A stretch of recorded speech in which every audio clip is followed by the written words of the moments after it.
Hallelujah, price lord. ಕರ್ತನಾದ ಯೇಸು ಕ್ರಿಸ್ತನ ನಾಮದಲ್ಲಿ ನಮ್ಮೆಲ್ಲ ಸಹೋದರ ಸಹೋದರಿಯನ್ನ ವಂದಿಸ್ತೇವೆ. ನೀವಿನ್ನೂ ವರ್ಡ್ ಆಫ್ ಟ್ರೂತ್ ಎಂಬ ಚಾನಲ್ನ ಮೊದಲನೇ ಬಾರಿಗೆ ವೀಕ್ಷಿಸುತ್ತಿರುವುದಾದರೆ ದಯವಿಟ್ಟು ಸಬ್ಸ್ಕ್ರೈಬ್ ಮಾಡ್ಕೊಳ್ಳಿ, ಲೈಕ್ ಮಾಡಿ, ಶೇರ್ ಮಾಡಿ, ಹಾಗೂ ನಿಮ್ಮ ಪ್ರಾರ್ಥನಾ ಮನವಿಗಳನ್ನು ನಮಗೆ ಕಮೆಂಟ್ ಮೂಲಕವಾಗಿ ತಿಳಿಸಿರಿ. ಹಾಗೆ ಕೆಳಗೆ ಕೊಟ್ಟಿರುವಂತಹ ನಂಬರನ್ನು ನಿಮ್ಮ ಪ್ರಾರ್ಥನಾ ಮನವಿಗಳಿರೋದಾದರೆ ನೀವು ತಿಳಿಯಪಡಿಸಬಹುದಾಗಿದೆ. ನಮ್ಮ ಪ್ರತಿನಿತ್ಯ ಗೂಗಲ್ ಮೀಟ್ನಲ್ಲಿ ನಡೆಯುವಂಥ ಪ್ರಾರ್ಥನೆಗಳಿಗೆ ಜಾಯ್ನ್ ಆಗಬೇಕಾದಲ್ಲಿ ಕೆಳಗೆ ಕೊಟ್ಟಿರುವಂಥ ನಂಬರನ್ನು ಸಂಪರ್ಕಿಸಿರಿ.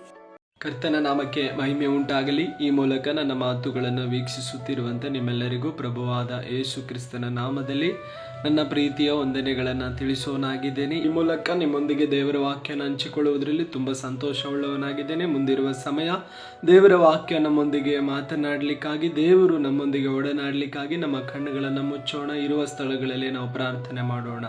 ಪ್ರೀತಿ ಸ್ವರೂಪನಾದ ತಂದೆಯೇ, ಒಳ್ಳೆ ಸಮಯಕ್ಕಾಗಿ ಸ್ತೋತ್ರ. ನಿನ್ನ ವಾಕ್ಯದ ಮೂಲಕ ನಮ್ಮೊಂದಿಗೆ ಮಾತಾಡಿ ನಮ್ಮನ್ನು ಬಲಪಡಿಸಿ ದೇವರೇ, ನಮ್ಮನ್ನು ಕ್ರಮಪಡಿಸಿ ಬರುವಂಥ ನಿನ್ನ ಕೃಪೆಗಾಗಿ ಸ್ತೋತ್ರ. ಈ ದಿನವೂ ಕೂಡ ನಿನ್ನ ವಾಕ್ಯದ ಮೂಲಕ ನಮ್ಮೊಂದಿಗೆ ಮಾತನಾಡಿರಿ, ನಮ್ಮನ್ನು ಬಲಪಡಿಸಿರಿ, ನಮ್ಮನ್ನು ಕ್ರಮಪಡಿಸಿರಿ, ನಮ್ಮನ್ನು ಧೈರ್ಯಪಡಿಸಿರಿ. ನಿಮ್ಮ ವಾಕ್ಯ ಜೀವ ಉಳ್ಳದ್ದು, ನಮ್ಮೊಳಗಡೆ ಕ್ರಿಯೆ ಮಾಡಲಿ. ನಿಮ್ಮ ವಾಕ್ಯ ಮಹಿಮೆ ಉಳ್ಳದ್ದು, ನಮ್ಮನ್ನು ಮಹಿಮೆಯಾಗಿ ಮಾರ್ಪಡಿಸಲಿ. ನಿನ್ನ ವಾಕ್ಯ ಚೈತನ್ಯ ಉಳ್ಳದು, ನಮ್ಮೊಬ್ಬೊಬ್ಬರನ್ನ ಚೈತನ್ಯ ಸ್ವರೂಪರಾಗಿ ಮಾರ್ಪಡಿಸಲೆಂಬುದಾಗಿ ನೀವೇ ನಮ್ಮೊಂದಿಗೆ ಮಾತನಾಡಿರಿ, ನಾವು ಕೇಳುತ್ತೇವೆ. ನಿನ್ನ ಅಮೂಲ್ಯವಾದ ಮಾತುಗಳನ್ನು ಕೇಳುವಾಗ ಅಂತರ್ಯದಲ್ಲಿ ವಿಶೇಷವಾದ ಒಂದು ಧೈರ್ಯ ನಮಗೆ ಉಂಟಾಗಲೆಂಬುದಾಗಿ ಪ್ರಾರ್ಥಿಸ್ತೇವೆ. ಪ್ರತ್ಯೇಕವಾಗಿ ನಿನ್ನ ಮಕ್ಕಳು ನಿನ್ನ ಮಾತುಗಳನ್ನು ವೀಕ್ಷಿಸುವಾಗಲೇ ಒಂದು ಬದಲಾವಣೆಯನ್ನು ಕಾಣುವ ಹಾಗೆ ಈ ವಾಕ್ಯದ ಮೂಲಕ ಅವರೊಂದಿಗೆ ಒಡನಾಡು ಎಂಬುದಾಗಿ ಪ್ರಾರ್ಥಿಸ್ತೇನೆ. ಎಲ್ಲ ಘನತೆ ಮಹಿಮೆ ನಿನಗೆ, ಯೇಸುವಿನ ನಾಮದಲ್ಲಿ ತಂದೆಯೇ, ಆಮೇನ್. ಈ ದಿನದ ವಾಕ್ಯ ಸಂದೇಶದ ವಿಷಯ ಏನೆಂಬುದಾಗಿ ನಾವು ನೋಡೋದಾದ್ರೆ, ನಂಬಿಕೆ ಇಡೀರಿ, ದೇವರಿಗೆ ಎಲ್ಲವೂ ಸಾಧ್ಯ ಎಂಬುದಾಗಿರುವ ವಿಷಯದ ಕುರಿತು ನಾವು ಈ ದಿನ ಧ್ಯಾನ ಮಾಡಲಿಕ್ಕಿದ್ದೇವೆ. ನಾವು ನಂಬಿಕೆ ಇಡೋದಾದರೆ ನಮ್ಮ ದೇವರಿಗೆ ಎಲ್ಲವೂ ಸಾಧ್ಯ. ನಮ್ಮ ಕಡೆಯಿಂದ ನಂಬಿಕೆ ಎಷ್ಟು ನಾವು ಆತನಲ್ಲಿ ಇಡ್ತೇವೋ ಅಷ್ಟು ಮಹಿಮೆಯಾದ ಕಾರ್ಯಗಳನ್ನು ದೇವರು ನಮ್ಮ ಜೀವಿತದಲ್ಲಿ ಮಾಡುವವನಾಗಿದ್ದಾನೆ. ಅದಕ್ಕೆ ಈ ದಿನದ ವಾಕ್ಯ ಸಂದೇಶದ ವಿಷಯ ಏನಾಗಿದೆ ಎಂಬುದಾಗಿ ನಾವು ನೋಡೋದಾದರೆ, ನೀವು ನಂಬಿಕೆ ಇಡ್ರಿ, ದೇವರಿಗೆ ಎಲ್ಲವೂ ಸಾಧ್ಯ ಎಂಬುದಾಗಿರುವ ವಿಷಯದ ಕುರಿತು ನಾವು ಧ್ಯಾನ ಮಾಡಲಿಕ್ಕಿದ್ದೇವೆ. ಮುಂದಿರುವ ಸಮಯ ನಾವು ಒಂದು ವಾಕ್ಯವನ್ನು ಓದಿಕೊಳ್ಳೋಣ. ಮಾರ್ಕನು ಬರೆದ ಸುವಾರ್ತೆ 5ನೇ ಅಧ್ಯಾಯ ಅದರ 36ನೇ ವಚನದಲ್ಲಿ ಹೀಗೆ ಬರೆಯಲ್ಪಟ್ಟಿದೆ: ಅವರು ಆಡಿದ ಮಾತನ್ನ ಯೇಸು ಲಕ್ಷ್ಯವಿಡದೆ ಸಭಾಮಂದಿರದ ಅಧಿಕಾರಿಗೆ ಅಂಜಬೇಡ, ನಂಬಿಕೆ ಮಾತ್ರ ಇರಲಿ ಎಂದು ಹೇಳಿದನು. ಇಲ್ಲಿ ಒಂದು ಘಟನೆ ನಡೀತಾ ಇದೆ. ಓದಿಕೊಂಡ ವಾಕ್ಯದಲ್ಲಿ ಯೇಸು ಸ್ವಾಮಿ 12 ವರ್ಷಗಳಿಂದ ಒಂದು ರಕ್ತ ಕುಸುಮ ರೋಗಿಯಾದಂಥ ಒಂದು ಸ್ತ್ರೀಯನ್ನ ಗುಣಪಡಿಸಿದ ನಂತರವಾಗಿ ಅಲ್ಲಿ ಒಂದು ಸಭಾಮಂದಿರದ ಅಧಿಕಾರಿ ತನ್ನ ಮಗಳ ಸೌಖ್ಯಕ್ಕೋಸ್ಕರ ಯೇಸು ಸ್ವಾಮಿಯ ಬಳಿಯಲ್ಲಿ ಕೇಳಲಿಕ್ಕಾಗಿ ಅದರ ಮಧ್ಯದಲ್ಲಿ ನಿಂತಿದ್ದಾರೆ. ಆದರೆ ಯೇಸು ಸ್ವಾಮಿಯ ರಕ್ತ ಕುಸುಮ ರೋಗಿಯನ್ನು ಸೌಖ್ಯಪಡಿಸುವಾಗಲೇ ಸಭಾಮಂದಿರದ ಅಧಿಕಾರಿಗೆ ಒಂದು ವಿಷಯ ಕೇಳಲ್ಪಡ್ತಾ ಇದೆ. ಏನೆಂಬುದಾಗಿ ಹೇಳೋದಾದ್ರೆ, ನಿನ್ನ ಮಗಳು ತೀರಿ ಹೋಗಿದ್ದಾಳೆ, ನೀವು ಗುರುವಿಗೆ ತೊಂದರೆ ಕೊಡಬೇಡ ಎಂಬುದಾಗಿ. ಹಾಗಾದ್ರೆ ಆ ಮಾತನ್ನ ಕೇಳಿದ ಯೇಸು ಸ್ವಾಮಿ ತಿರುಗಿ ಹೇಳ್ತಾ ಇದ್ದಾರೆ, ನಿನ್ನ ಜೀವಿತದಲ್ಲಿ ನಂಬಿಕೆ ಮಾತ್ರ ಇರಲಿ, ಅಂಜಬೇಡ ಎಂಬುದಾಗಿ. ಅಂಜಬೇಡ, ನಂಬಿಕೆ ಮಾತ್ರ ಇರಲಿ ಎಂದು ಯೇಸು ಸ್ವಾಮಿ ಸಭಾಮಂದಿರದ ಅಧಿಕಾರಿಗೆ ಹೇಳಿದ್ದನ್ನ ನಾವು ನೋಡ್ತೇವೆ. ಪ್ರಿಯರೇ, ನಮ್ಮ ಜೀವಿತದಲ್ಲಿ ಕೂಡ ಅನೇಕ ಪರಿಸ್ಥಿತಿಗಳು ಇನ್ನೇನು ಮುಗಿದು ಹೋಯಿತು ಎಂಬುದಾಗಿ ಹೇಳುವ ಪರಿಸ್ಥಿತಿಗಳ ಮಧ್ಯದಲ್ಲಿ ಕೂಡ ನಾವು ನಂಬಿಕೆ ಇಟ್ಟರೆ ದೇವರಿಗೆ ಎಲ್ಲವೂ ಸಾಧ್ಯ. ಇಲ್ಲಿ ಸಭಾಮಂದಿರದ ಅಧಿಕಾರಿಯ ಮಗಳು ತೀರಿ ಹೋಗಿದ್ದಾಳೆ, ಅಂದ್ರೆ ಸತ್ತು ಹೋಗಿದ್ದಾಳೆ, ಇನ್ನು ಜೀವಂತವಾಗಿ ಎದ್ದೇಳ್ತಾಳೆ ಅನ್ನುವಂಥದ್ದು ಅವರ ಕಡೆಯವರಿಗೆ ಅದು ನಿರೀಕ್ಷೆ ಇಲ್ಲ. ಅದರಿಂದಲೇ ಯೇಸು ಸ್ವಾಮಿ ಬಳಿಗೆ ಬಂದಾಗ ಆ ಸಭಾಮಂದಿರ ಅಧಿಕಾರಿಗೆ ತನ್ನ ಕಡೆಯವರು ಹೇಳ್ತಾ ಇದ್ದಾರೆ, ಇನ್ಯಾಕೆ ಗುರುವಿಗೆ ತೊಂದರೆ ಕೊಡ್ತೀಯ, ನಿನ್ನ ಮಗಳೇ ಏನಾದರೂ ಸತ್ತೋದ್ಲು. ಅಂದ್ರೆ ಯೇಸು ಸ್ವಾಮಿ ಬದುಕಿರುವಾಗ ಮಾತ್ರ ಸೌಖ್ಯ ಪಡಿಸ್ಲಿಕ್ಕೆ ಸಾಧ್ಯ, ಸತ್ತವರನ್ನು ಕೂಡ ಎಬ್ಬಿಸ್ಲಿಕ್ಕೆ ಶಕ್ತನು ಎಂಬುದಾಗಿರುವಂತ ಸತ್ಯ ಇಲ್ಲಿ ಹೇಳಿ ಬಂದಂತ ಜನರಿಗೆ ಗೊತ್ತಿರಲಿಲ್ಲ. ಆದ್ರೆ ಸಭಾಮಂದಿರದ ಅಧಿಕಾರಿಗೆ ಯೇಸು ಸ್ವಾಮಿ ಹೇಳ್ತಾ ಇದ್ದಾರೆ, ನೀನಂತೂ ನಿರಾಶೆಗೊಳ್ಬೇಡ, ಸೋತು ಹೋಗ್ಬೇಡ, ಮಗಳು ಸತ್ತು ಹೋಗಿದ್ದಾಳೆ ಎಂಬುದಾಗಿರುವಂತ ನಿರಾಶೆಯನ್ನ ನಿನ್ನ ಹೃದಯದಲ್ಲಿ ಇಟ್ಟುಕೊಳ್ಬೇಡ. ನಿನ್ನ ಹೃದಯದಲ್ಲಿ ಇಟ್ಟುಕೊಳ್ಬೇಕಾದದ್ದು ಒಂದೇ, ನಂಬಿಕೆ. ನಿನ್ನ ನಂಬಿಕೆ ಇಟ್ರೆ, ನಿನ್ನ ನಂಬಿಕೆ ಮಾತ್ರ ನಿನ್ನ ಹೃದಯದಲ್ಲಿ ಇರೋದಾದ್ರೆ ಸತ್ತಂತ ಮಗಳು ಕೂಡ ಜೀವಂತವಾಗಿ ಎಬ್ಬಿಸಿ ನಾನು ನಿನಗಾಗಿ ಕೊಡ್ತೇನೆ ಎಂಬುದಾಗಿರುವಂತ ಒಂದು ಮಾತನ್ನ, ನಿರೀಕ್ಷೆಯನ್ನ ಅಲ್ಲಿ ಯೇಸು ಸ್ವಾಮಿ ಆತನ ಹೃದಯದಲ್ಲಿ ಹುಟ್ಟಿಸೋದನ್ನ ನಾವು ನೋಡ್ತೇವೆ. ಅಂಜಬೇಡ, ನಂಬಿಕೆ ಮಾತ್ರ ಇರಲಿ ಎಂಬುದಾಗಿರುವಂತ ವಿಷಯದ ಕುರಿತು ಅಲ್ಲಿ ಯೇಸು ಸ್ವಾಮಿ ಆ ಸಭಾಮಂದಿರದ ಅಧಿಕಾರಿಯನ್ನ ಏನ್ ಮಾಡ್ತಾ ಇದ್ದಾರೆ, ಧೈರ್ಯ ಧೈರ್ಯಪಡಿಸ್ತಾ ಇದ್ದಾರೆ. ಅದೇ ಪ್ರಕಾರ ನಮ್ಮನ್ನು ಕೂಡ ಈ ಕಾಲಘಟ್ಟಗಳಲ್ಲಿ ಯೇಸು ಸ್ವಾಮಿ ತನ್ನ ವಾಕ್ಯದ ಮೂಲಕ ಈ ದಿನ ನಮ್ಮನ್ನು ಧೈರ್ಯಪಡಿಸ್ತಾ ಇದ್ದಾರೆ. ಏನೆಂಬುದಾಗಿ ಹೇಳೋದಾದ್ರೆ, ಏನೆಲ್ಲ ಪರಿಸ್ಥಿತಿಗಳು ಮುಗಿದು ಹೋಗಿದೆ ಎಂಬುದಾಗಿ ನೀವು ಚಿಂತಿಸ್ತಾ ಇದ್ದೀರೋ, ಈ ಪರಿಸ್ಥಿತಿಗಳ ಮಧ್ಯದಲ್ಲಿ ತಿರುಗಿ ನಾನು ನಿಮ್ಮನ್ನ ಕಟ್ಟಿ ನಿಲ್ಲಿಸ್ತೇನೆ ಅಥವಾ ತಿರುಗಿ ಅದರಿಂದ ನಿಮ್ಮನ್ನ ಎಬ್ಬಿಸ್ತೇನೆ ಎಂಬುದಾಗಿರುವಂತ ವಾಗ್ದಾನವನ್ನ ದೇವರು ಮಾಡ್ತಾ ಇದ್ದಾರೆ. ಹಾಗಾದ್ರೆ ತಿರುಗಿ ಎಬ್ಬಿಸಬೇಕಾಗಿ ದೇವರು ಬಯಸ್ತಾ ಇರೋದಾದ್ರೆ, ತಿರುಗಿ ಕಟ್ಟಬೇಕೆಂಬುದಾಗಿ ದೇವರು ಬಯಸ್ತಿರೋದಾದ್ರೆ, ನಮ್ಮ ಪರವಾಗಿ ನಮ್ಮ ಕಡೆಯಲ್ಲಿ ನಂಬಿಕೆ ಇದ್ರೆ ಸಾಕ್ರಿ. ನಾವು ನಂಬಿದ್ರೆ ಸಾಕು, ದೇವರು ತನ್ನ ಮಹಿಮೆಯೊಂದಿಗೆ ಏನೆಲ್ಲ ಕಾರ್ಯಗಳು ಮುಗಿದು ಹೋದ್ರೂ ಪರವಾಗಿಲ್ಲ, ಅದರಲ್ಲಿ ಒಂದು ಜೀವವನ್ನು ಕೊಟ್ಟು ದೇವರು ಪ್ರಾರಂಭಿಸುವವರಾಗಿದ್ದಾರೆ. ಅಲ್ಲಿ ಸಭಾಮಂದಿರದ ಅಧಿಕಾರಿ ಕೇಳಿದಾಗಲೇ ತಾನು ಅಂಜುತ್ತಿದ್ದಂತ ಕಾರ್ಯ ಏನಂದ್ರೆ, ನನ್ನ ಮಗಳು ಸತ್ತು ಹೋದ್ಲಲ್ಲ ಎಂಬುದಾಗಿ ತನಗೇನಾಯ್ತು, ಹೃದಯದಲ್ಲಿ ಭಯ ಆಯಿತು, ಹೃದಯದಲ್ಲಿ ದುಃಖ ಆಯಿತು, ವೇದನೆ ಆಯಿತು. ಆದ್ರೆ ಯೇಸು ಸ್ವಾಮಿ ಹೇಳ್ತಿದ್ದಾರೆ, ನೀನು ಅಂಜಬೇಡ, ನಿನ್ನ ಹೃದಯದಲ್ಲಿ ಅಂಜಿಕೆ ಅಥವಾ ಭಯ ಅಲ್ಲ ಇರಬೇಕಾದದ್ದು, ನಂಬಿಕೆ ಮಾತ್ರ ಇರಲಿ. ಅಂದ್ರೆ ಇನ್ನೂ ಕೂಡ ನಿನ್ನ ಮಗಳನ್ನ ನಾನು ಎಬ್ಬಿಸ್ಲಿಕ್ಕೆ ಶಕ್ತನು, ಬರೀ ಸೌಖ್ಯಪಡಿಸುವವನು ಮಾತ್ರ ಅಲ್ಲ, ಜೀವವನ್ನು ಕೊಡುವವನು ಕೂಡ ನಾನೇ ಆಗಿದ್ದೇನೆ ಎಂಬುದಾಗಿ ಯೇಸು ಸ್ವಾಮಿಯಲ್ಲಿ ಆ ಸಭಾಮಂದಿರದ ಅಧಿಕಾರಿಯೊಂದಿಗೆ ಒಂದೇ ಮಾತಿನಲ್ಲಿ ಹೇಳೋದನ್ನ ನಾವು ನೋಡ್ತೇವೆ ಪ್ರಿಯರೇ. ಆದ್ರೆ ನಮ್ಮ ಜೀವಿತದಲ್ಲಿ ಕೂಡ ಯೇಸು ಸ್ವಾಮಿ ಅನೇಕ ರೋಗಗಳನ್ನ ನಮ್ಮ ಶರೀರದಲ್ಲಿ ಸೌಖ್ಯಪಡಿಸಿರ್ಬೋದು, ಅನೇಕ ರೋಗಗಳಿಂದ ದೇವರು ನಿಮಗೆ ಬಿಡುಗಡೆ ಕೊಟ್ಟಿರ್ಬೋದು. ಆದರೆ ರೋಗದಿಂದ ಬಿಡುಗಡೆ ಕೊಟ್ಟಂತ ದೇವರಿಗೆ ಇನ್ನೂ ಅಧಿಕವಾದದನ್ನ ಮಾಡಲಿಕ್ಕೆ ಸಾಧ್ಯವಿದೆಯಾ ಎಂಬುದಾಗಿ ನೀವೆಂದಿಗೂ ಏನ್ ಮಾಡಬಾರ್ದು, ಸಂಶಯ ಪಡಬಾರ್ದು. ನೀವು ನಂಬಿದ್ರೆ ಸಾಕು, ಅದಕ್ಕಿಂತ ಅಧಿಕವಾದ ಕಾರ್ಯಗಳನ್ನು ಕೂಡ ದೇವರು ನಿಮ್ಮ ಜೀವಿತದಲ್ಲಿ ಮಾಡುವವನಾಗಿದ್ದಾನೆ. ನಂತರ ಅದರ ಕೆಳಗಿನ ಭಾಗದಲ್ಲಿ ನಾವು ನೋಡೋದಾದ್ರೆ, ಅದರ 40ನೇ ವಚನದಲ್ಲಿ ಬರೆಯಲ್ಪಟ್ಟಿದೆ, ಅದನ್ನು ಓದಿಕೊಳ್ಳೋಣ. ಅದೇ 5ನೇ ಅಧ್ಯಾಯ 40ನೇ ವಚನ. ನಿದ್ದೆ ಮಾಡುತ್ತಿದ್ದಾಳೆ ಅನ್ನಲು ಅವರು ಆತನನ್ನ ಅಸಡೆ ಮಾಡಿದರು. ಆದರೆ ಆತನು ಎಲ್ಲರನ್ನ ಹೊರಕ್ಕೆ ಕಳುಹಿಸಿ ಆ ಹುಡುಗಿಯ ತಂದೆ ತಾಯಿಗಳನ್ನು ತನ್ನೊಂದಿಗಿದ್ದವರನ್ನು ಹುಡುಗಿ ಇದ್ದಲ್ಲಿಗೆ ಕರೆಕೊಂಡು ಹೋಗಿ ಅವಳ ಕೈ ಹಿಡಿದು ತಲಿತಾ ಖೂಮ್ ಅಂದನು. ಆ ಮಾತಿಗೆ ಅಮ್ಮಣ್ಣಿ ಹೇಳನ್ನುತ್ತೇನೆ ಎಂದರ್ಥ. ಕೂಡಲೇ ಆ ಹುಡುಗಿ ಎದ್ದು ನಡೆದಾಡಿದಳು. ಇಲ್ಲಿ ನಾವು ಒಂದು ಘಟನೆಯನ್ನ ನೋಡ್ತೇವೆ. ಯೇಸು ಸ್ವಾಮಿ ಸತ್ತು ಹೋಗಿದ್ದಂತ ಆ ಯವನಸ್ಥ ಹುಡುಗಿಯ ಹತ್ತಿರ ಹೋಗಿ ತನ್ನ ಸಂಬಂಧಿಕರು ಅಥವಾ ಅಲ್ಲಿ ಕೂಡಿ ಬಂದಿರುವಂತ ಎಲ್ಲ ಬಂಧು ಮಿತ್ರರು ಹೇಳ್ತಾ ಇದ್ದಾರೆ, ಈ ಹುಡುಗಿ ಸತ್ತು ಹೋಗಿದ್ದಾಳೆ ಅಂತ. ಆದ್ರೆ ಯೇಸು ಸ್ವಾಮಿ ಹೇಳ್ತಾ ಇರೋದು ಅದರ 40ನೇ ವಚನದಲ್ಲಿ ಇಲ್ಲ. ಯೇಸು ಸ್ವಾಮಿ ಹೇಳುವಂತ ಮಾತೇನೆಂದ್ರೆ, ನಿದ್ದೆ ಮಾಡ್ತಾ ಇದ್ದಾರೆ, ಅಂದ್ರೆ ನಿದ್ದೆಗೆ ಹೋಗಿದ್ದಾಳೆ ಅಂತ. ಆ ಮಾತನ್ನ ಕೇಳಿದಾಗ ಎಲ್ಲರೂ ಅಸಹ್ಯ ಮಾಡ್ತಾ ಇದ್ದಾರೆ. ಮುಗಿದು ಹೋಗಿರುವಂತದ್ದನ್ನ ಇಲ್ಲ ಇನ್ನೂ ಇದೆ ಅಂತ ಹೇಳುವಾಗ ಅನೇಕರಿಗೆ ಏನಾಯ್ತು, ಅದನ್ನ ಗ್ರಹಿಸಿಕೊಳ್ಳಿಕ್ಕಾಗಿಲ್ಲ. ಯಾಕೆಂದ್ರೆ ಸತ್ತು ಹೋಗಿರುವಂತ ಹುಡುಗಿನ ಬದುಕಿದ್ದಾಳೆ ಅಥವಾ ನಿದ್ದೆ ಮಾಡ್ತಾ ಇದ್ದಾಳೆ ಅಂತ ಹೇಳುವಾಗ ಯಾರಿಗೂ ಕೂಡ ಅದು ಗ್ರಹಿಸಿಕೊಳ್ಳಿಕ್ಕೂ ಅರ್ಥ ಮಾಡಿಕೊಳ್ಳಿಕ್ಕೂ ಸಾಧ್ಯವಾಗಿಲ್ಲ. ಅನೇಕರು ಗುಣಗುಟ್ಟಿದ್ರು, ಅನೇಕರು ಅಸಹ್ಯ ಮಾಡಿದ್ರು, ಯೇಸು ಸ್ವಾಮಿ ಮಾತಾಡ್ತಿರುವಂತ ಮಾತಿನ ಮೇಲೆ ಗೇಲಿ ಮಾಡಿದ್ರು. ಆದ್ರೆ ಯೇಸು ಸ್ವಾಮಿ ಅದೆಲ್ಲದರ ಮಧ್ಯದಲ್ಲಿ ಅವರನ್ನೆಲ್ಲ ಹೊರಗೆ ಕಳುಹಿಸಿ ತನ್ನೊಂದಿಗಿದ್ದವರನ್ನ, ತನ್ನ ತಂದೆ ತಾಯಿಗಳನ್ನ ಕರೆದುಕೊಂಡು ಹೋಗಿ ಹುಡುಗಿಯ ತಂದೆ ತಾಯಿಗಳನ್ನ ಅಲ್ಲಿ ನಿಲ್ಲಿಸಿ ಯೇಸು ಸ್ವಾಮಿ ಎದ್ದೇಳು ಎಂಬುದಾಗಿ ಹೇಳುವಾಗ ಆಕೆ ಎದ್ದು ನಡೆದಾಡಿದಳು, ಎದ್ದು ಕುಣಿದಾಡಿದಳು ಎಂಬುದಾಗಿ ನಾವು ಓದಿದ್ದೇವೆ ಪ್ರಿಯರೇ. ಸತ್ತಂತ ಆ ಯವನಸ್ಥ ಹುಡುಗಿಯನ್ನ ಯೇಸು ಸ್ವಾಮಿ ಒಂದೇ ಬಾರಿ ಎಬ್ಬಿಸಿರೋದಾದ್ರೆ ಅದಕ್ಕೆ ಕಾರಣ ತನ್ನ ತಂದೆ ಇಟ್ಟಂತ ನಂಬಿಕೆ. ತನ್ನ ತಂದೆ ನಂಬಿಕೆಯಲ್ಲಿ ಏನಾಗಿಲ್ಲ, ಸೋತು ಹೋಗಿಲ್ಲ. ಅದಕ್ಕೆ ಕಾರಣ ಏನಂದ್ರೆ, ತನ್ನ ಮನೆಗೆ ಯೇಸು ಸ್ವಾಮಿಯನ್ನ ಕರೆದುಕೊಂಡು ಬರ್ತಾ ಇದ್ದಾರೆ. ದಾರಿಲೇ ಹೇಳ್ಬೋದಾಗಿತ್ತು, ನನ್ನ ಮಗಳು ಸತ್ತೋಗಿದ್ದಾಳೆ, ಇನ್ನೇನ್ ಬಂದ್ ಮಾಡ್ತೀರಾ ನೀವು ಅಲ್ಲಿ, ಇನ್ನೇನ್ ಮಾಡ್ಲಿಕ್ಕೆ ಸಾಧ್ಯ, ಸತ್ತೋದವಳನ್ನ ನಿಮ್ಗೆ ಏನಾದ್ರು ಜೀವ ಕೊಡ್ಲಿಕ್ಕೆ ಸಾಧ್ಯನಾ ಎಂಬುದಾಗಿ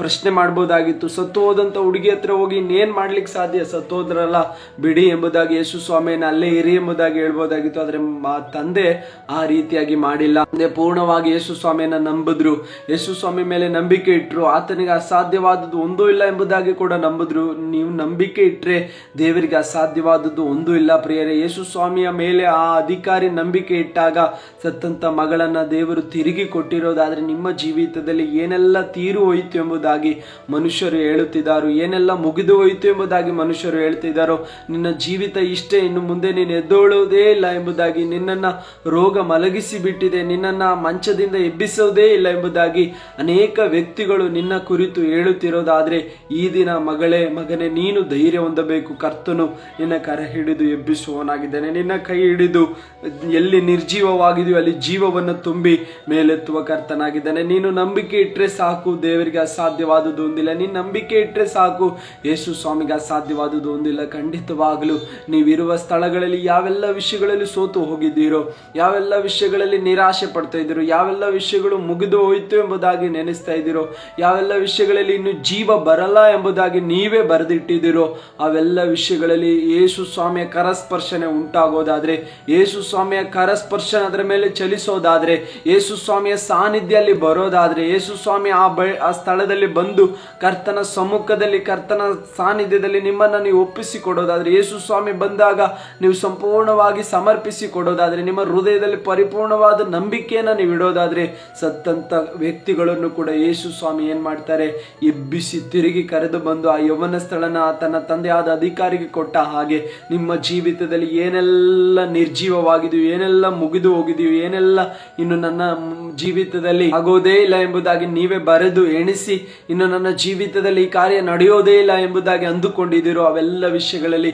ಒಂದು ಬದಲಾವಣೆ ಬೇಕಂದ್ರೆ ಪ್ರಭುವಾದ ಯೇಸು ಕ್ರಿಸ್ತನ ಸಾನ್ನಿಧ್ಯ ಏನಾಗಬೇಕು, ಚಲಿಸಲ್ಪಡಬೇಕು. ಖಂಡಿತವಾಗ್ಲೂ ನಿಮ್ಮ ಜೀವಿತದಲ್ಲಿ ಒಂದು ಬದಲಾವಣೆಯನ್ನ ಕಾಣಲಿಕ್ಕೆ ಸಾಧ್ಯವಾಗ್ತದೆ. ಯಾವಾಗ ನಾವು ನಂಬಿಕೆ ಇಡುವಾಗ, ನಮ್ಮ ನಂಬಿಕೆ ಸ್ವಲ್ಪವೂ ಕುಂದಿ ಹೋಗದೆ, ನಮ್ಮ ನಂಬಿಕೆ ಸ್ವಲ್ಪವೂ ಕೂಡ ಕಡಿಮೆ ಆಗದೆ ದೇವರ ಮೇಲೆ ಮಾತ್ರ ಅಥವಾ ಕರ್ತನಾದ ಯೇಸು ಕ್ರಿಸ್ತನ ಮೇಲೆ ಮಾತ್ರ ನಾವು ನಂಬಿಕೆ ಇಡೋದಾದ್ರೆ, ಆತನು ಖಂಡಿತವಾಗಲೂ ಮುಗಿದು ಹೋಗಿರುವ ಅನೇಕ ವಿಷಯಗಳನ್ನ ತಿರುಗಿ ನಮಗೆ ಬರಮಾಡುವವನಾಗಿರ್ತಾನೆ, ತಿರುಗಿ ಅದರಲ್ಲಿ ಜೀವವನ್ನು ಚಲಿಸುವ ಹಾಗೆ ಮಾಡುವವನಾಗಿರ್ತಾನೆ. ಅದರಿಂದ ಪ್ರಿಯರೇ, ನಿಮ್ಮ ಜೀವಿತದಲ್ಲಿ ಯಾವುದೆಲ್ಲ ವಿಷಯಗಳಲ್ಲಿ ನೀವು ನಂಬಿಕೆಯನ್ನು ಕಳೆದುಕೊಂಡಿದ್ದೀರೋ ಅಥವಾ ನಂಬಿಕೆಗೆ ಬರಲಿಕ್ಕೆ ಸಾಧ್ಯವಾಗ್ತಿದಲ್ವೋ, ನಂಬಿಕೆ ಇಡ್ಲಿಕ್ಕೆ ಸಾಧ್ಯವಾಗ್ತಿಲ್ವೋ, ಆ ವಿಷಯದ ಮೇಲೆ ಪ್ರಾರ್ಥನೆ ಮಾಡಿ ಈ ದಿನ ನೀವು ನಂಬಿಕೆ ಇಡೋದಾದ್ರೆ ಅವೆಲ್ಲ ವಿಷಯಗಳ ಮೇಲೆ ದೇವರು ಬಿಡುಗಡೆ ಕೊಟ್ಟು ಅಸಾಧ್ಯವಾದದ್ದನ್ನು ಸಾಧ್ಯ ಮಾಡಿ, ಯಾವುದು ನಿಮ್ಮನ್ನ ಬಿಟ್ಟು ಹೋಗೋದಲ್ಲವೋ ಎಂಬುದಾಗಿ ಡಾಕ್ಟರ್ ಅಥವಾ ವೈದ್ಯರು ಅಥವಾ ಬೇರೆ ಯಾರೆಲ್ಲ ಹೇಳಿದವರು ಅವೆಲ್ಲವೂ ನಿಮ್ಮಿಂದ ಬದಲಾಗಿ ದೇವರು ಖಂಡಿತವಾಗ್ಲೂ ಸೌಖ್ಯವನ್ನು ಕೊಡ್ತಾರೆ, ಸಮಾಧಾನವನ್ನು ಕೊಡ್ತಾರೆ.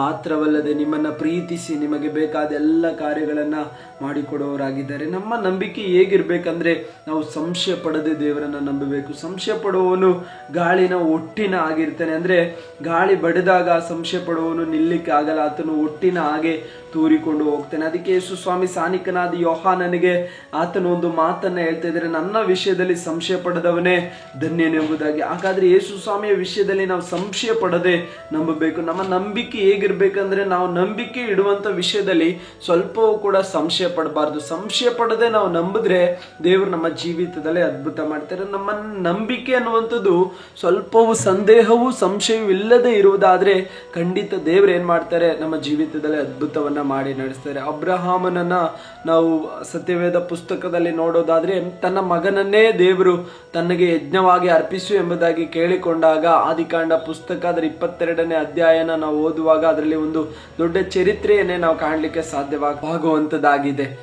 ದೇವರು ತನ್ನ ಮಗನನ್ನೇ ಕೇಳಿಕೊಂಡಾಗ ಅಬ್ರಹಾಮನ್ ಏನ್ ಮಾಡ್ತಾ ಇದ್ದಾನೆ, ಪೂರ್ಣವಾಗಿ ಸಮರ್ಪಿಸಲಿಕ್ಕೆ ಸಿದ್ಧನಾಗ್ತಾ ಇದ್ದಾನೆ. ಅದು ನಂಬಿಕೆಯಿಂದಲೇ. ಕಾರಣ ಏನಂದ್ರೆ, ದೇವರು ಎಂದಿಗೂ ನನಗೆ ಇಂಥ ದೋಷ ಮಾಡೋದಿಲ್ಲ, ನನ್ನ ಮಗನನ್ನ ಎಂದಿಗೂ ತೆಗೆದುಕೊಳ್ಳೋದಿಲ್ಲ, ದೇವರು ಏನೋ ಒಂದನ್ನ ಮಾಡ್ತಾರೆ ಎಂಬುದಾಗಿರುವಂತ ನಿರೀಕ್ಷೆ ಅಬ್ರಹಾಮನ ಹೃದಯದಲ್ಲಿ ಇಟ್ಟುಕೊಂಡು, ಅಂದ್ರೆ ದೇವರ ಮೇಲೆ ನಂಬಿಕೆ ಇಟ್ಟು ಆತನು ಮುಂದುವರಿಯೋದನ್ನ ನಾವು ನೋಡ್ತಾ ಇದ್ದೇವೆ. ಪ್ರಿಯರೇ, ಆತನು ಅದೇ ನಂಬಿಕೆಯಲ್ಲಿ ಮುಂದುವರಿದಾಗ ತನ್ನ ಮಗನಿಗೆ ಬದಲಾಗಿ ಒಂದು ಟಗರನ್ನ ಯಜ್ಞಕ್ಕೆ ದೇವರೇನ್ ಮಾಡ್ತಾ ಇದ್ದಾರೆ, ಒದಗಿಸಿ ಕೊಡ್ತಾ ಇದ್ದಾರೆ. ಅಬ್ರಾಹ್ಮನು ದಾರಿಯ ಮಧ್ಯದಲ್ಲಿ ತನ್ನ ಮಗನು ಕೇಳಿದ ಪ್ರಶ್ನೆಗೆ ಈ ರೀತಿಯಾಗಿ ಉತ್ತರ ಕೊಡ್ತಾ ಇದ್ದಾನೆ. ತನ್ನ ಮಗನು ಏನ್ ಪ್ರಶ್ನೆ ಕೇಳ್ತಾ ಇದ್ದಾನೆ ಅಂದ್ರೆ, ಅಪ್ಪ ಎಲ್ಲವೂ ಸಿದ್ಧವಾಗಿದೆ, ಯಜ್ಞ ಅರ್ಪಿಸ್ಲಿಕ್ಕೆ ಎಲ್ಲವೂ ಇದೆ, ಆದ್ರೆ ಒಂದಿಲ್ಲ, ಯಜ್ಞ ಅರ್ಪಿಸ್ಲಿಕ್ಕೆ ಬೇಕಾದ ಪ್ರಾಣಿ ಇಲ್ವಲ್ಲ, ಅದು ಎಲ್ಲಿ ಎಂಬುದಾಗಿ ಅಬ್ರಾಹ್ಮನನ್ನ ತನ್ನ ಮಗನಾದ ಇಸಾಕನು ಪ್ರಶ್ನೆ ಮಾಡಿದಾಗ ಅಬ್ರಾಹ್ಮನ ಬಾಯಲ್ಲಿ ನುಡಿತಾ ಇದ್ದಾನೆ, ಮಗನೇ, ದೇವರೇ ಒದಗಿಸುವನು, ಆತನು ಯೆಹೋವ ಈರೆ, ಆತನೇ ಒದಗಿಸುವನು ಎಂಬುದಾಗಿ ಹೇಳಿದಾಗ ಆ ಮಾತಿನ ಆ ಮುಂದೆ ಇಸಾಕನ ಏನ್ ಮಾಡ್ತಾ ಇಲ್ಲ, ಮತ್ತೆ ಪ್ರಶ್ನೆ ಮಾಡ್ತಾ ಇಲ್ಲ, ದೇವರು ಒದಗಿಸುವನು ಎಂಬುದಾಗಿರುವಂತ ಪದವನ್ನ ಇಸಾಕನು ಕೂಡ ಏನ್ ಮಾಡ್ದ, ದೇವರ ಮೇಲೆ ನಂಬಿಕೆ ಇಟ್ಟ. ಅಬ್ರಾಹಮನು ದೇವರ ಮೇಲೆ ನಂಬಿಕೆ ಇಟ್ಟಿದ್ರಿಂದಲೇ ಆ ಕಾರ್ಯವನ್ನ ಮಾಡ್ಲಿಕ್ಕೆ ಮುಂದುವರೆದದ್ದು. ನಿಮ್ಮ ಜೀವಿತದಲ್ಲಿಯೂ ಕೂಡ ನಿಮ್ಮಲ್ಲಿ ನಷ್ಟಪಡುವಂತ ಯಾವುದನ್ನು ಕೂಡ ದೇವರು ಏನ್ ಮಾಡಲ್ಲ ರೀ, ನಿಮ್ಮಿಂದ ನಷ್ಟಪಡಿಸಲ್ಲ.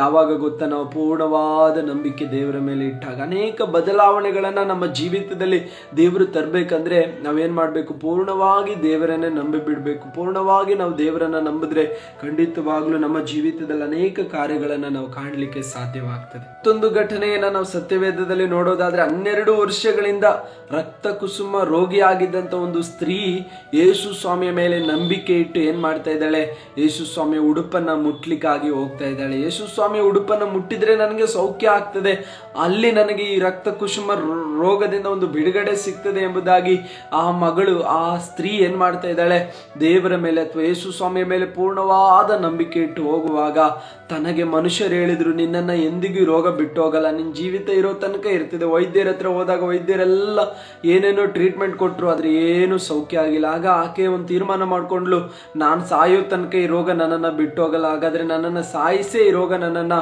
ಬಿಟ್ಟು ಹೋಗೋದು, ನನ್ನ ಸಾಯಿಸ್ಲಿಕ್ಕಾಗೆ ಬಂದಿರುವಂಥ ಒಂದು ರೋಗ ಎಂಬುದಾಗಿ ತಿಳಿದು ತನ್ನ ಆ ನಿರಾಶೆಯನ್ನು ಹೃದಯದಲ್ಲಿ ಇಟ್ಟುಕೊಂಡು ಒಂದೇ ರೀತಿಯಾಗಿ ಆ ಸ್ತ್ರೀ ಹೋಗ್ತಾ ಇದ್ರು. ಆದರೆ ಒಂದು ದಿನ ಯೇಸು ಸ್ವಾಮಿ ಬಗ್ಗೆ ಆ ಸ್ತ್ರೀ ಕೇಳಲ್ಪಟ್ರು. ಏನಂದ್ರೆ, ಯೇಸು ಸ್ವಾಮಿ ಎಲ್ಲರ ರೋಗಗಳನ್ನು ಸೌಖ್ಯಪಡಿಸ್ತಾ ಇದ್ದಾನೆ, ಎಲ್ಲರ ವೇದನೆಗಳನ್ನು ಸೌಖ್ಯಪಡಿಸ್ತಾ ಇದ್ದಾರೆ, ಎಲ್ಲರಿಗೂ ಸಮಾಧಾನ ಕೊಡ್ತಾ ಇದ್ದಾರೆ ಎಂಬುದಾಗಿರುವಂಥ ಯೇಸು ಸ್ವಾಮಿಯ ಸುವಾರ್ತೆಯನ್ನ ಅಥವಾ ಯೇಸು ಸ್ವಾಮಿ ಬಗ್ಗೆ ಇರುವಂಥ ಒಂದು ಸತ್ಯ ಅಂಶನ ಕೇಳಿದಾಗ ಆ ಸ್ತ್ರೀ ಹೃದಯದಲ್ಲೇ ತೀರ್ಮಾನ ಮಾಡ್ತಿದ್ದಾಳೆ, ನಾನು ಎಂದಿಗೂ ಈ ರೋಗದಿಂದ ಸತ್ತು ಹೋಗೋದಿಲ್ಲ, ಯೇಸು ಸ್ವಾಮಿಯ ಬಳಿಗೆ ನಾನು ಹೋಗ್ತೇನೆ, ಯೇಸು ಸ್ವಾಮಿಯ ಬಳಿಯಲ್ಲಿ ನನಗೆ ಒಂದು ಸೌಖ್ಯವಿದೆ, ಯೇಸು ಸ್ವಾಮಿಯ ಬಳಿಯಲ್ಲಿ ನನಗೊಂದು ಸೌಖ್ಯವಿದೆ ಎಂಬುದಾಗಿರುವಂತಹ ಆ ನಂಬಿಕೆಯನ್ನು ಇಟ್ಟುಕೊಂಡು ಆ ರಕ್ತ ಕುಸುಮ ರೋಗಿ ಯೇಸು ಸ್ವಾಮಿಯ ಉಡುಪನ್ನು ಮುಟ್ಟಿದಾಗ ಯೇಸು ಸ್ವಾಮಿಯ ಶಕ್ತಿ ಆಕೆಯ ದೇಹಕ್ಕೆ ಪ್ರವೇಶಿಸಿ ಒಂದು ಸೌಖ್ಯವನ್ನು ಕೊಟ್ಟದ್ದನ್ನು ನಾವು ನೋಡ್ತೇವೆ. ಪ್ರಿಯರೇ, ಆ ಸ್ತ್ರೀ ಮಾಡಿದ್ದು ಒಂದೇ, ಯೇಸು ಸ್ವಾಮಿ ಮೇಲೆ ನಂಬಿಕೆ ಇಟ್ಟರು. ಮನುಷ್ಯರು ಹೇಳಿದ್ರು ನಿನ್ನ ರೋಗದಿಂದ ನಿನಗೆ ಎಂದಿಗೂ ಸೌಖ್ಯ ಇಲ್ಲ ಎಂಬುದಾಗಿ, ವೈದ್ಯರು ಹೇಳಿದ್ರು ಈ ರೋಗದಿಂದ ಎಂದಿಗೂ ನಿನಗೆ ಬಿಡುಗಡೆ ಇಲ್ಲ,